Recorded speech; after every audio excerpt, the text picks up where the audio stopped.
do openings for other things we want to say, and then I would open up for everybody else, for all of us here. So there's kind of a theme of the inner-outer in terms of what we're asked to talk about in this panel, the tangible and the untangible. That we have the religious ritual is tangible, the inner spiritual life is not tangible. The trees are tangible, the carbon sequestered in the trees, at least for us, is intangible. The water in the oceans is tangible, the acid in the oceans is not tangible. The results of God in the world are tangible, God is untangible. The blue sky and the sun, particularly today, we see, very tangible. Untangible, the 400 parts per million of carbon in the atmosphere that we are always talking about and need to talk about. The cows, we are tangible. The methane they produce is not tangible. A baseball hitting the green monster at Fenway Park, very tangible. Energy. So with that theme of the tangible, untangible, which is part of our challenge of how we have this conversation about how we change what is being changed, that is seen and not seen, is part of the work that we need to do. And so for any of you, or all of you, how do we bridge the tangible and the untangible, the seen and the unseen, the felt and the unfelt, which is part of the work that we need to do.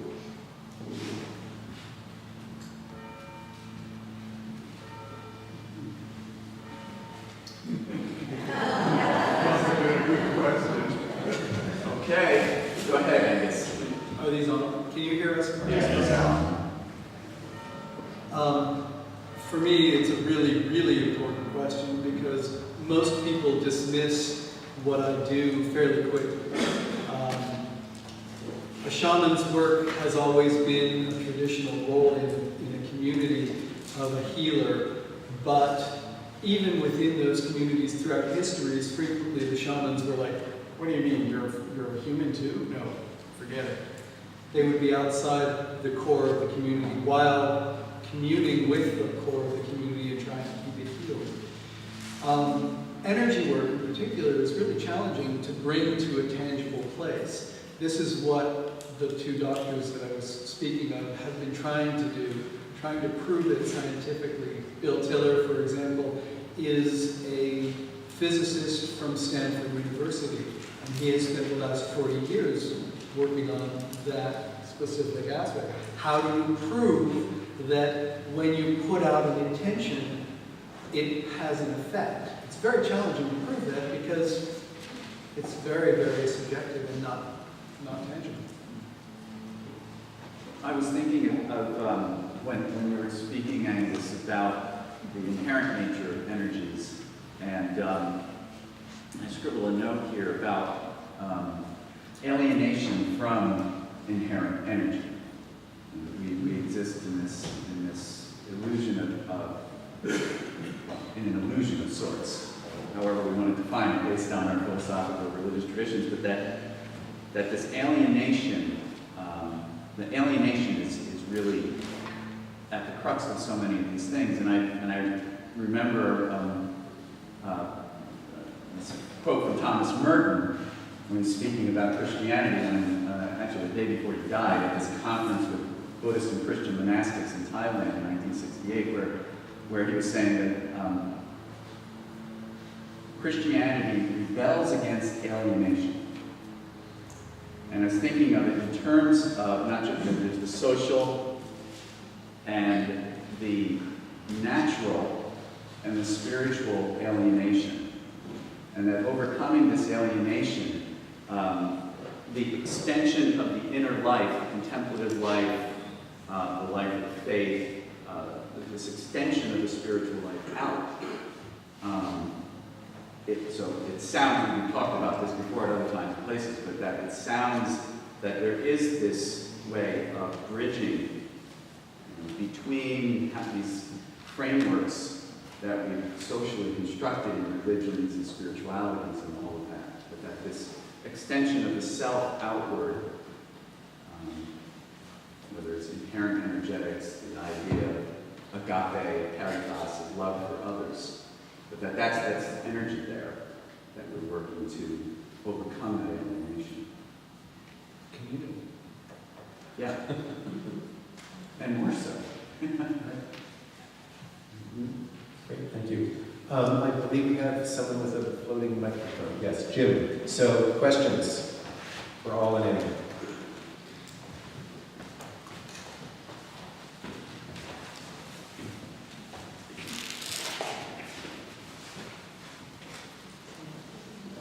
That's it. Your voice. There's a switch on the bottom.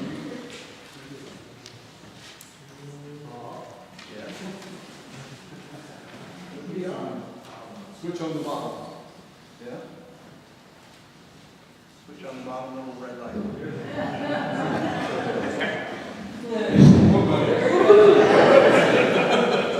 Well, a lead in for my question for the professor in terms of woman power. I have two questions.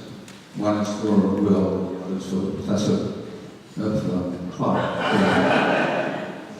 First, however, I want to join others here in thanking Jeff and Ireland and you for being here.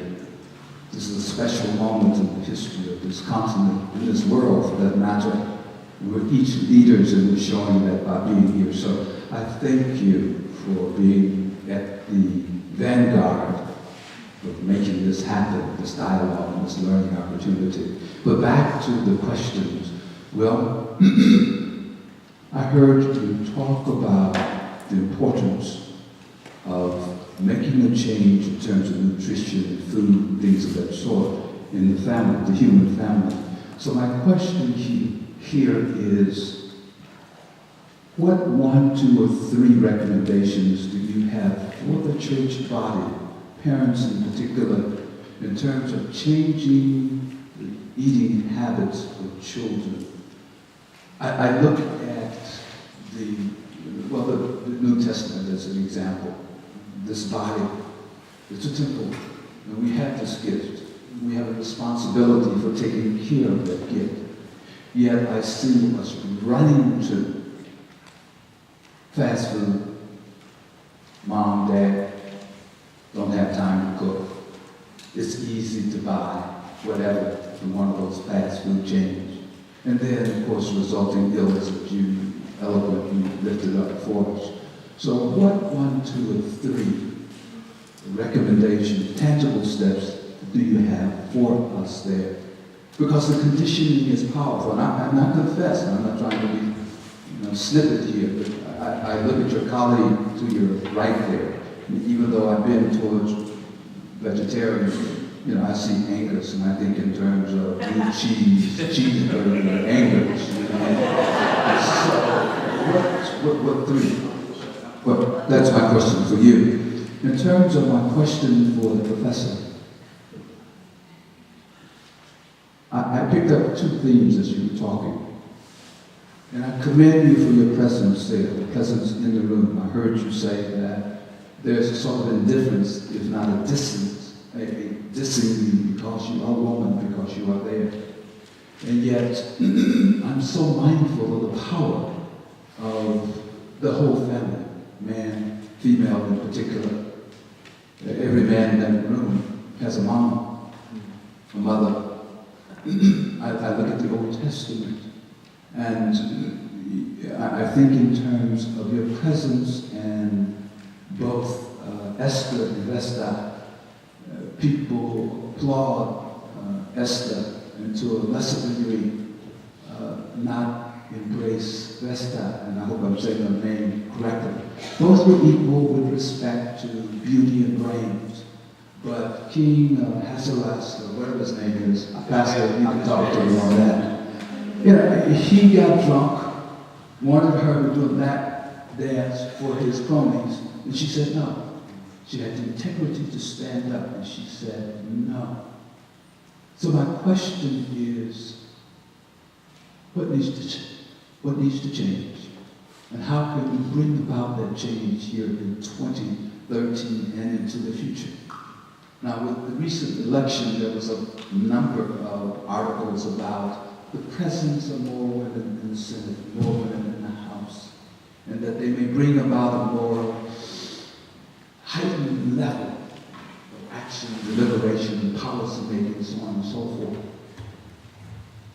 The woman's presence is indeed powerful, But how can we educate our current body of men, and most of those, sorry guys, brothers, at the policy seat are white men who want you to do this and that, but will not respect you for doing this and that, your brain power to do that. What needs to change? How can we, in the body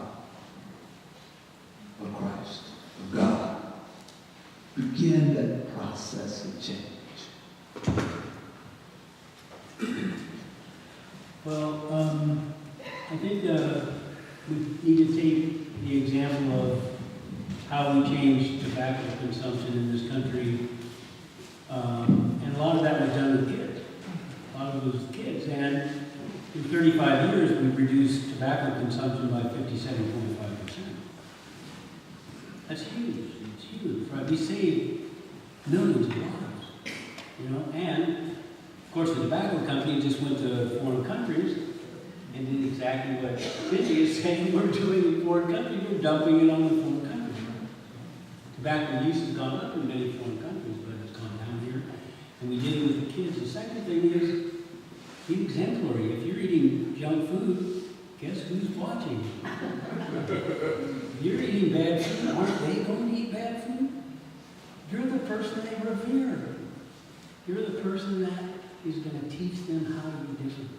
The third thing is like, bring your congregation's kids to our farm. We have a program where about 1,000 kids come to our farm every year.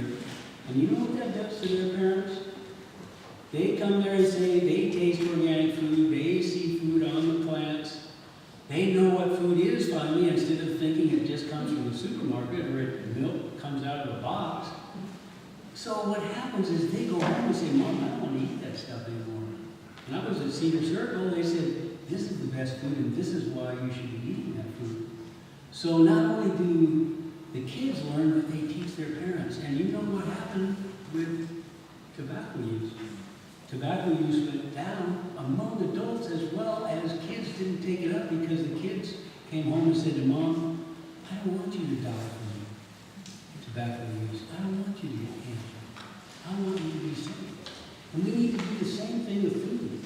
We need to say to our kids, I'm not going to raise you on junk food because junk food has been proven over and over again to be terrible for kids at learning capabilities.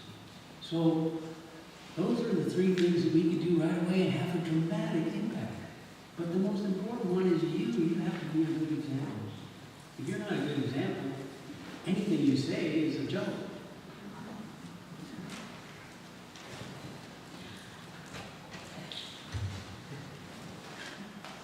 Part of my answer is actually going to pick up on a lot of your answer, Will. I think one thing about women in the public sphere, if I can call it that, is that we need to have role models in the public sphere. I'd say the same thing about academia. One of the reasons why I didn't go into academia 10 years ago when I finished my PhD is that when I saw women in academia, none of them had the lifestyle that I wanted. So I did something else. Academia has changed in the past 10 years, and I have a lot of female colleagues who have families and have children and still have gotten tenure. So I actually see that there's a place for me, which I didn't see 10 or 12 years ago. So I think part of it is role models. And then the other part of it is this, what I was talking about in terms of normative behavior. Women whose opinions and knowledge counts needs to be seen as the norm. And right now, a lot of knowledge, lots of times, especially when you're thinking in the policy mindset, policy and science, and then women are emotive. And this is one of the things that I will fault myself because I do it with my students when I have them write. I say I don't want an emotive debate, I want an analytical argument. And I think what happens is what gets conflated is that, and again, I think I might be guilty of this, the emotive is lesser than, especially when we're thinking about knowledge creation. And I don't want this to be, men are not emotive and women are. I don't want to, set up that dichotomy, but I think the general stereotype out there is which is why you always see, when women in power are talked about as having male qualities. Or when they talk about women in the military, they're sometimes spoken of as honorary men. Right? I mean, it's that sort of, but there have to be more women in those positions so that it becomes normative for our children to think that that's the norm. That is what is acceptable behavior. That is what is accepted, that women do these things. And that when women say these things, they're listened to. And it's not some sort of emotional hysteria, something on this end. So I think it's one, having more women in the public sphere to act as role models, and then empowering our children to believe that women belong there. And if we have girl children like I do, empowering her to let her screw up. Because part of what being in the public sphere is about is not caring if you screw up. When I prepared my notes for this, I kept on thinking, is this right? Is this right? Am I going to say the right thing? I don't really know who my audience is. And I went way off script because, I think it was right, but then I just decided I wasn't going to say that. I was going to say something else. And I have been raised to believe that that's okay. And I will probably see many of you in the future anyway, so if I didn't really screw up, then it'll all be a distant memory, right? So, but it's part of not being afraid to make mistakes. There's the adage that you learn much more from failure than from success, and it is so true. And I think maybe women are afraid to fail.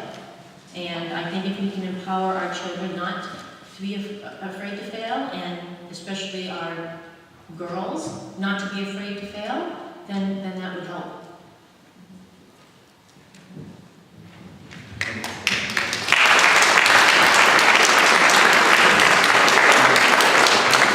That's a form of what? Wisdom. Sophia. And this is part of what is happening. The reemergence of the divine feminine is something that is happening now. And that men of spirituality and faith are embracing as well. So, my name is Bruce Knox, and I'm the director of the Unitarian Universalist United Nations office. I'll be speaking on the panel this afternoon from an Islamic perspective. And Islam, like a lot of other religions, has a lot to do with community. The Prophet Muhammad said, don't eat your food if you know that your neighbor is hungry, that you should feed your neighbor before you eat your own. Christianity talks about love your neighbor as yourself. In religion, faith ought to be about building community, and it seems to me that this work, working on climate change, you have to have a profound sense that you're working not just for yourself, but for your neighbors, and not only for your neighbors, but for succeeding generations.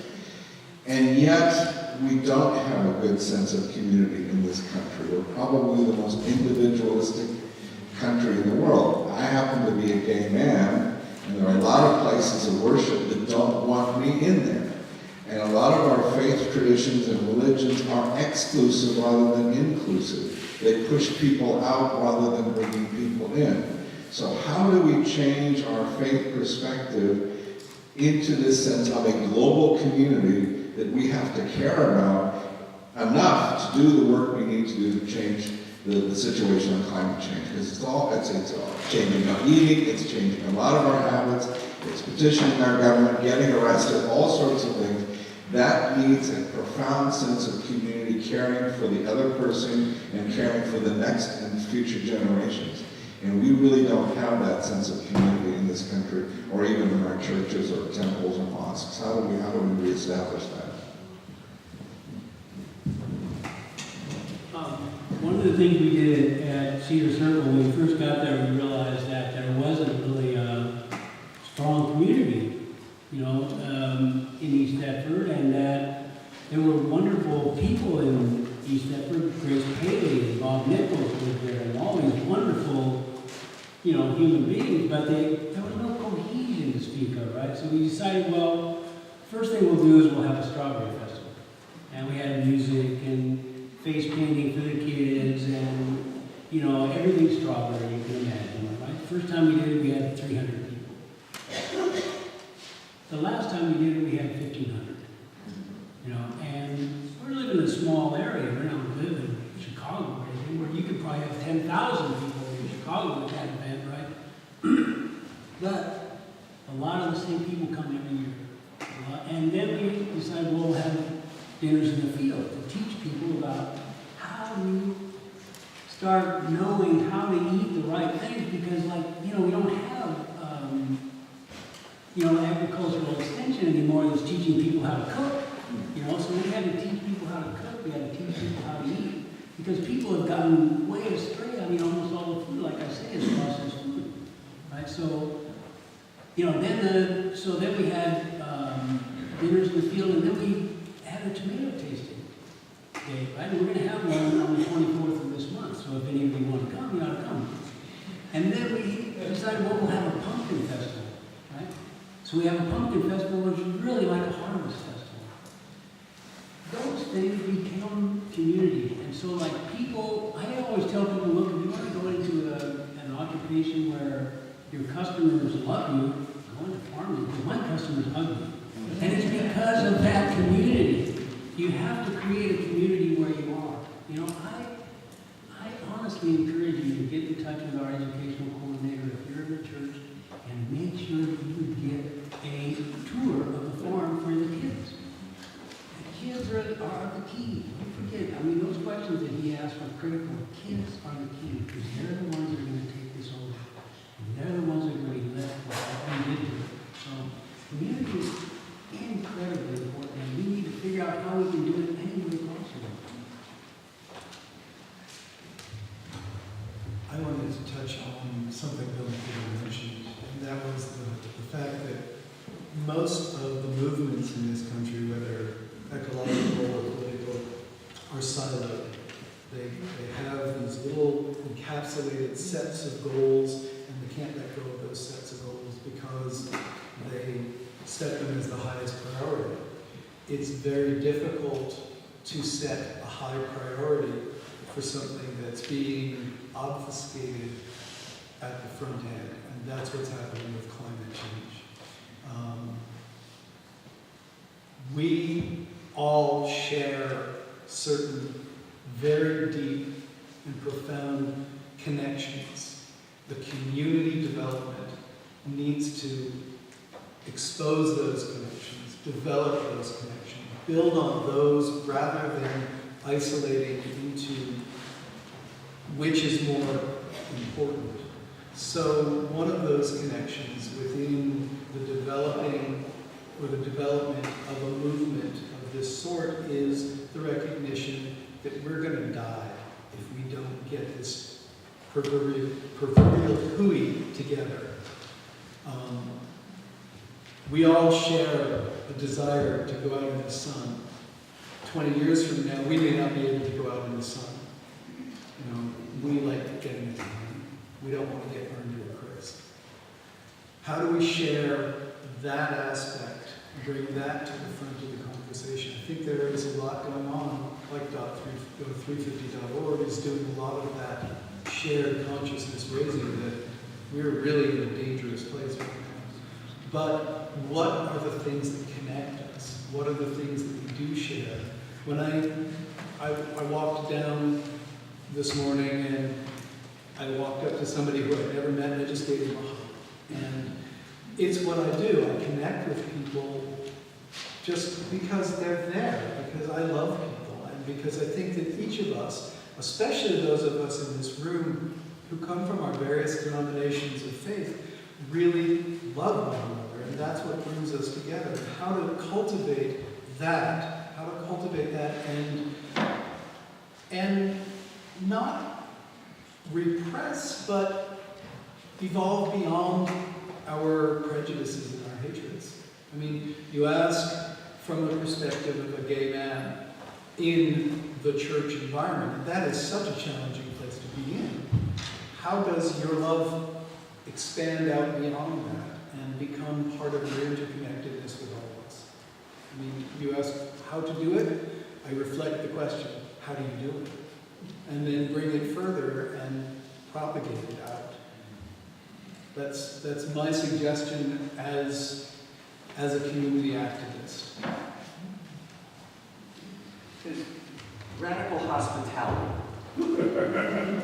Yeah, you know, I mean, because the Christians completely ignore that curmudgeon Paul of Tarsus. When he said, there is neither, you know, Greek nor Jew, you know, slave nor free, male nor female. We can just keep working that out. You know, human being and other being. You know, it's kind of radical hospitality of breaking down those silos and those barriers in that, and how we practice that in our institutional structures. And when we get together in something like this, and I still feel this bloody fourth wall, and I want to go like this at times because we're behind a table. But radical hospitality, and it's hard, it's not easy. It's scary, really scary. But it is that overcoming of our alienations. So hugging our life. So we have time for one more question with just a 90-second answer where it takes it. So. How can we learn to love the oil company CEOs and come to understand, compassionately understand why they do what they do and what our real root causes of our crisis are?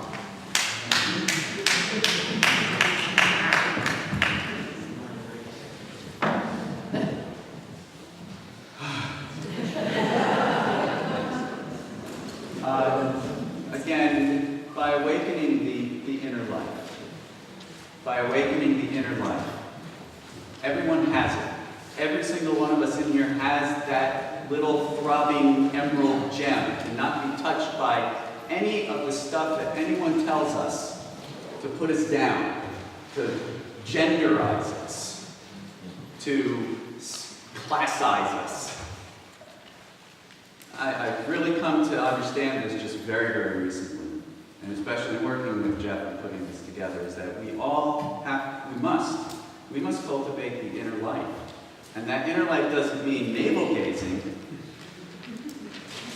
No, it could. Well, it involves practices that look like navel gazing. But cultivating that inner life that then emits out in love. Because he's Rex. He's just like me, but I'm poor. But rich in heart. 30 seconds, yes. The social scientist in me says we need to have hard facts and evidence to show those people exactly what the implications of what they're doing is. And that is a research program, right? And I don't know if being antagonistic is going to work, but I think there has to be some way in which we actually deliver evidence and show them the correlations that they may need to act. Unless we can invite them all to this next year. And I love you to death. So, Everybody makes mistakes. Everybody makes mistakes, and Christians are really good about forgiving people. Sometimes. So all of us navel gazers are invited to lunch in a minute. Again, I want to thank our panel and all of us here.